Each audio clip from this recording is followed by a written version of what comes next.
बच्चों, मैं Mrs Dean Lalbagh girls centre college से मैं अपने क्लास 10th के बच्चों का एक बार फिर से स्वागत करती हूँ अपने लालबाग गर्ल्स सेंटर कॉलेज के यूट्यूब चैनल पर।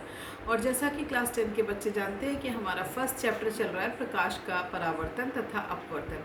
तो हम लोगों ने उसमें कई सारे टॉपिक कवर किए बच्चों। आज हम लोग करेंगे एक नया टॉपिक प्रकाश का अपवर्तन यानी कि लाइट ऑफ रिफ्रैक्शन।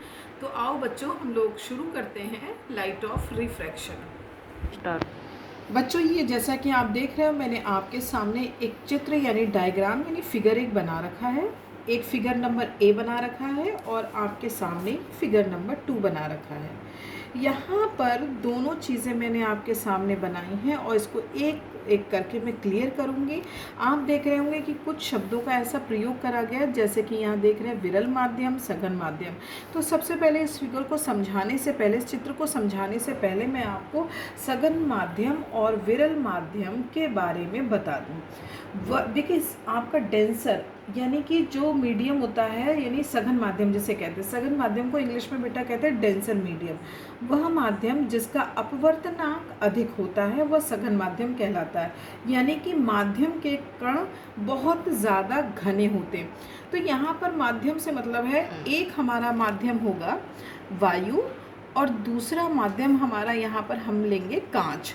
तो अब आप अंडरस्टूड हो, वैसे ही आप ज़्यादा इसको हम सिर्फ ऐसे ही पूछे कि वायु बेटा आपका माध्यम कैसा होगा और कांच आपका माध्यम कैसा होगा, तो आप ऑटोमेटिकली वैसे भी अंडरस्टूड है कि आप बता सकते हो कि कांच मेरा एक सघन माध्यम है और वायु मेरा एक विरल माध्यम, क्योंकि सघन माध्यम के कण क्या होते हैं, अधिक घने होते हैं।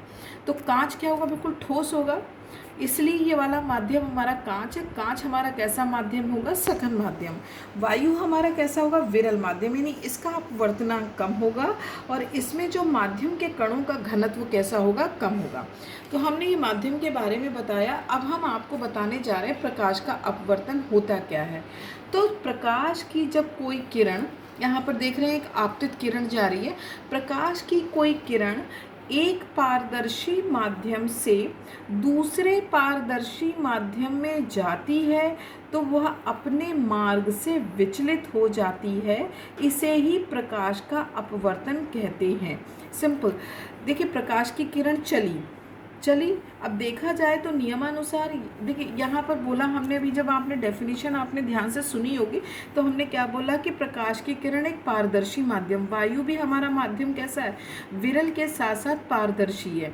ठीक है, हम आर पार देख सकते हैं। कांच भी हमारा क्या है, सघन माध्यम तो है बट कैसा है, पारदर्शी। तो क्या कहेंगे, जब प्रकाश की किरण एक माध्यम से दूसरे माध्यम में, और दोनों माध्यम कैसे होने चाहिए, पारदर्शी, प्रवेश करती है, बट यहाँ पर प्रवेश करने की वजह क्या होती है, जब दूसरे माध्यम में जाती है तो वो मार्ग से थोड़ा सा विचलित हो जाती है। विचलित इन सेंस मतलब है या तो वो अभिलंब से दूर हटेगी या अभिलंब के पास आएगी। यहाँ पर बच्चों ये देखिएगा, हमने आपके सामने एक सीधा यहाँ ये बना रखा है, दिस इज़ द अभिलंब। तो अभिलंब, ये आपका अभिलंब है। तो एक प्रकाश की किरण, एक बार फिर से मैं डेफिनेशन को दोहराती हूँ, जब कोई प्रकाश की किरण यानी ये जो किरण जा रही है उसे हम लोग कहेंगे आपतित किरण, और जो प्रवेश कर जाती है और प्रवेश करने के पश्चात अपने मार्ग से विचलित हो जाती है उस किरण को कहते हैं अपवर्तित किरण।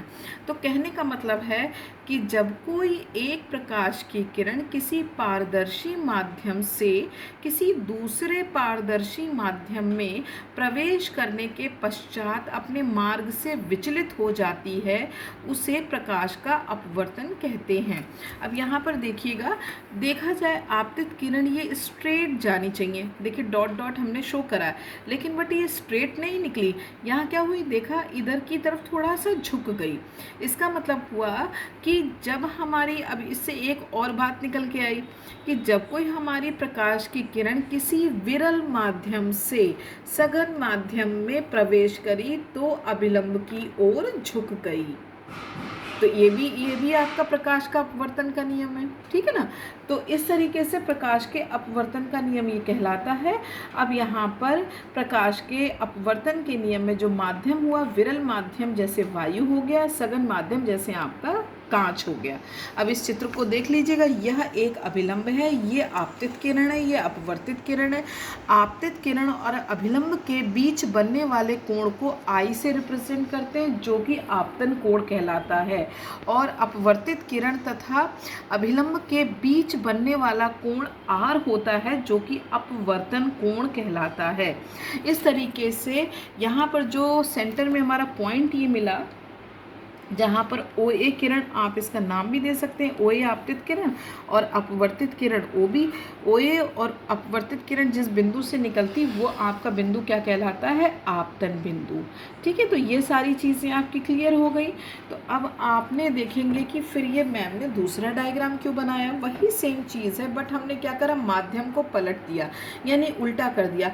अब हम कांच यानी कि सघन माध्यम को ऊपर ले आए, विरल यानी वायु वाले माध्यम को नीचे ले आए। ऊपर देखिएगा, यहाँ पर हमने वायु लिया, फिर नीचे कांच लिया। यहाँ पर हमने सघन माध्यम ऊपर ले लिया, विरल माध्यम नीचे ले लिया।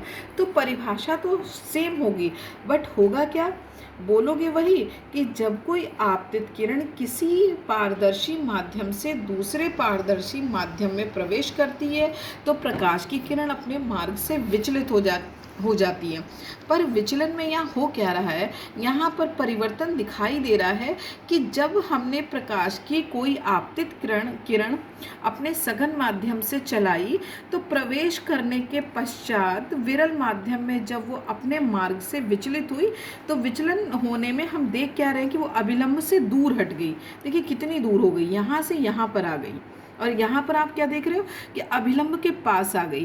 तो इससे हमें दो चीज़ें पता चली कि प्रकाश की किरण विरल से जब सघन में जाती है तो अभिलंब से अपवर्तित किरण क्या हो जाती है, नज़दीक यानी पास आ जाती है। और जब प्रकाश की किरण सघन माध्यम से विरल माध्यम में प्रवेश करती है तो अभिलंब से क्या हो गई, दूर चली गई। ठीक, तो इससे ये भी पता चल गया कि आप बता सकोगे कि हमारी प्रकाश की किरण कब दूर हटती है किस माध्यम में और किस माध्यम में पास आती है। तो इस तरीके से ये हमने आपको प्रकाश का अपवर्तन समझा दिया और माध्यम के बारे में बता ही दिया कि जहाँ कण आपके अधिक घने होंगे वो डेंसर आपका मीडियम होगा, और जहाँ पर आपके घनत्व कम होगा कणों का वो आपका रेयर मीडियम होगा। तो इस तरीके से अब हम आगे चलते हैं प्रकाश के अपवर्तन के नियम पर। अपवर्तन के नियम। अब प्रकाश के अपवर्तन के नियम कितने होते हैं? प्रकाश के अपवर्तन के दो नियम होते हैं।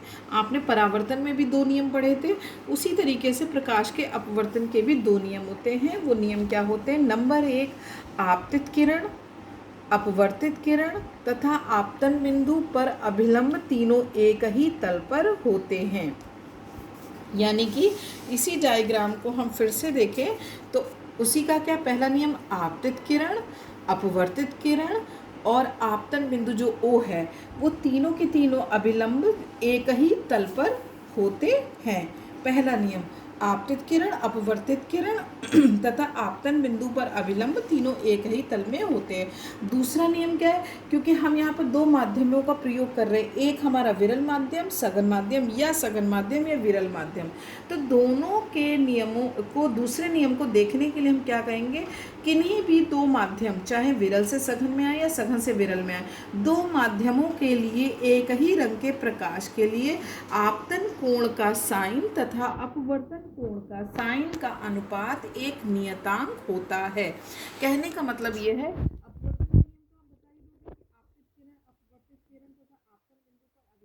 एक ही तल पर होते हैं। दूसरा क्या कहोगे, आपतन कोण, जो अभी बताया था कि अभिलंब और आपतित किरण के बीच में बनने वाले कोण को आपतन कोण कहते हैं। तो आपतन कोण का sign,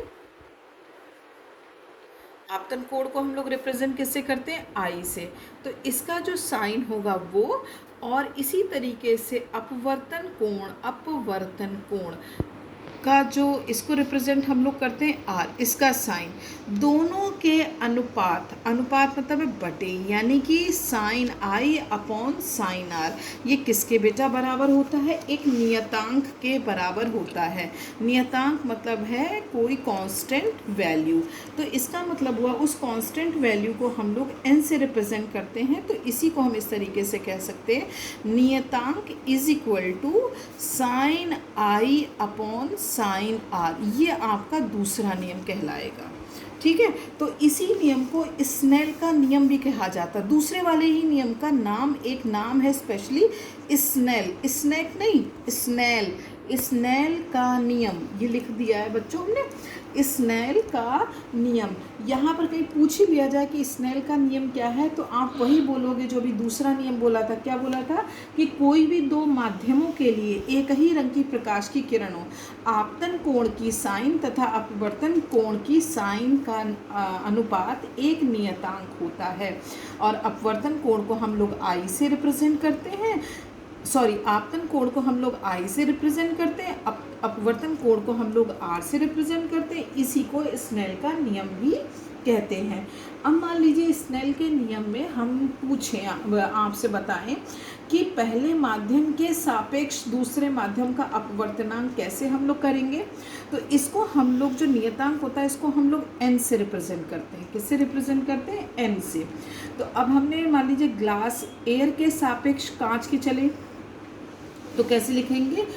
ANG is equal to sine i upon sine r. कहने का मतलब ये है कि इस नियतांक को पहले माध्यम के सापेक्ष, देखिए हमारा पहला माध्यम क्या था, यहाँ एक बार बच्चों हम फिर चित्र को देखेंगे, ध्यान से देखिएगा। पहला माध्यम हमारा क्या था? वायु, यानी कि वायु को इंग्लिश में क्या बोलते हैं? एयर। दूसरा हमारा क्या था? माध्यम कांच। हमने कहा पहले माध्यम के सापेक्ष दूसरे माध्यम का अपवर्तनांक क्या होगा, तो आप कहेंगे अपवर्तनांक n होगा, जिसे हम n से प्रदर्शित करते हैं। तो इसके लिखने का जो संकेतांक होता है वो ये होता है, हम बोलेंगे इतना लंबा ज़रूर, पहले माध्यम के सापेक्ष दूसरे माध्यम का अपवर्तनांक। देखो बोलने में कितना लंबा आया, पहले माध्यम के सापेक्ष दूसरे माध्यम का अपवर्तनांक, लेकिन लिखना कितना हो गया? ANG, यानी पहला माध्यम हमारा एयर था, दूसरे के सापेक्ष क्या हो गया? ग्लास। तो ANG, इसको रिप्रेजेंट करने का तरीका ये होता है, ANG is equal to sine i upon sine r. तो इस तरीके से बच्चों हम लोग किसी के भी सापेक्ष अपवर्तनांक निकाल सकते हैं। जैसे कि मान लीजिए पहला माध्यम एयर है और दूसरा माध्यम मान लीजिए वाटर है, तो पहले माध्यम के सापेक्ष दूसरे माध्यम का अपवर्तनांक ANW, इसे इस तरीके से हम लोग रिप्रेजेंट कर ले जाएंगे। तो वो हम आगे जैसे जैसे होगा हम आपको बताते जाएंगे। तो बच्चों मुझे लगता है आपको अच्छे से समझ में आ गया होगा। तो इसी के साथ आज मैं प्रकाश का अपवर्तनांक और अपवर्तन के नियम इतना आपको काम करने को देती हूँ। इसके नोट्स तैयार कर लीजिएगा और फिर हम अच्छे से कल फिर एक बार मिलते हैं। तो ठीक है बच्चों, ओके, बाय बाय।